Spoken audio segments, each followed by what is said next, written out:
सर्व डाळिंब उत्पादक शेतकरी बांधवांना माझा नमस्कार. जय जवान जय किसान.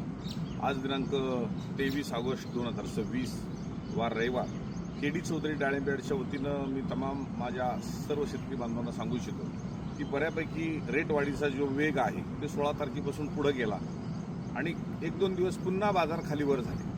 त्याचं कारण असे होतं की बरेचसे जण हे थांबलेले आहेत माल काढायला आणि अशा अवस्थेत बाजार वाढले की मार्केटमध्ये एकदम येण्याचा प्रयत्न करतात आणि पुन्हा थोडेसे थांबतात.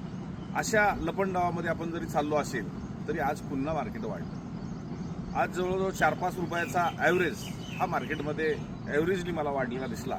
गुटी 55-60 रुपये ते 100-125 रुपयापर्यंत वरचा माल 130 रुपयापर्यंत जरी गेला असेल तरी ॲव्हरेजली हे रेट वाढत चालले. त्याचं एक समाधान. जाग्यावरती सुद्धा 5-10 रुपयाची वाढ ही बांधावरती खरेदीदारांनी सुद्धा केलेली आहे आणि अशा परिस्थितीमध्ये आपल्याला भयभीत व्हायचं कुठलंच कारण नाही आहे. कारण मी जे तारीख सांगितली 20-21 त्या 21च्या नंतर आपल्याला रेट वाढीचं वेग दिसतील आणि त्याप्रमाणे क्रिया ह्या घडत चाललेल्या आहेत. आणि म्हणून मी माझ्या तमाम महाराष्ट्रातील शेतकरी बांधवांना सांगू इच्छितो की आज ही परिस्थिती माल एकदम आलेली आहे. जर हे एकदम माल आले नसते तर बाजार आपल्याला हे चांगलेच भेटले असते, परंतु पुढे जाऊन माल हे कमी होणार आहे. कारण ज्यांचा माल जास्त झालेला आहे, ओव्हर झालेला आहे, ते थांबू शकत नाही आणि ज्यांचा माल कडक आहे त्यांनी अलीकडे येऊ नये. कारण सप्टेंबरमधल्या बागावाल्यांनी ऑगस्टमध्ये येऊन गर्दी करण्यापेक्षा आपण पुढे जाऊन माल हा काढावा आणि आत्ताच्या शेतकऱ्यांनी जो माल ओव्हर झालेला आहे किंवा ओव्हर होऊ शकतो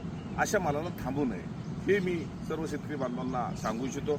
बऱ्यापैकी बुकिंगचा पॅटर्न हा यशस्वी ठरला, परंतु ज्यांचा माल कॅन्सल होतोय, जागेवर बागा जात आहेत किंवा पाऊस येतोय, मजूर नसतं, गाडी नसते, अशा काळात आम्हाला 2 दिवस अगोदर आपण म्हणजे आज माल काढणार आहे तर काल आपली परिस्थिती कदाचित माल न काढण्याची होते त्यावेळेस आम्हाला फोन करणं गरजेचं आहे. तरी आमच्याकडनं फोन हा ऑफिसमधून आपल्याला प्राप्त होतो आणि त्यातनं कोणाचा कॅन्सल झाला तर आम्ही दुसऱ्या दिवशी तोडणाऱ्या शेतकऱ्यांना अगोदरच सांगतो. कारण पुण्यामध्ये थोडासा जागेचा नक्कीच अडचण आहे, परंतु नाशिकमध्ये कुठलीही अडचण नाही. नाशिकमध्ये प्रचंड आवक जरी झाली तर प्रचंड ग्राहक सुद्धा आहे. इंदापूरला सुद्धा आता आपण जे बुकिंग करत होतो मधल्या काळात ते आता बुकिंगची तिथं गरज नाही आहे, कारण आता ग्राहक वर्ग सुद्धा बऱ्यापैकी त्या ठिकाणी जास्त आलेला आहे आणि इंदापूरला जागेची कुठलीही अडचण नसल्यामुळं आपण इंदापूर आणि नाशिकसाठी सध्या बुकिंग थांबवलेले आहे. पण पुण्यासाठी सगळ्यांचा ओघ आहे.